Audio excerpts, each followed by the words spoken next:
PTI के जलसों में शुहदा का मजाक उड़ाया गया तो जवाब मिलेगा। वफाकी वजीर शेरी रहमान ने तहरीक इंसाफ को खबरदार कर दिया। दावा किया कि शहबाज गिल रुकने असम्बली नहीं बल्कि इमरान खान के चीफ ऑफ स्टाफ थे, इसलिए उनकी बात जाती नहीं बल्कि इमरान खान की राय है।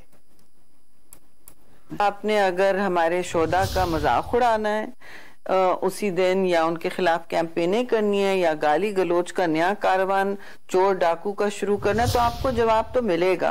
आप किसी कानून से बाला नहीं हैं, लेकिन जलसा जमहूरी पुरअमन जलसा करने का तो हमने सबको हक दिया करें आप जलसे।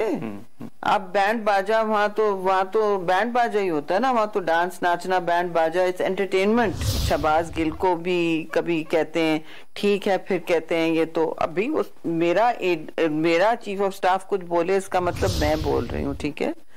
ये कोई एमएनए एमपीए नहीं था, उनका चीफ उनकी जात से मुंसलिक होता है, अप्रूवल लेके बात होती है।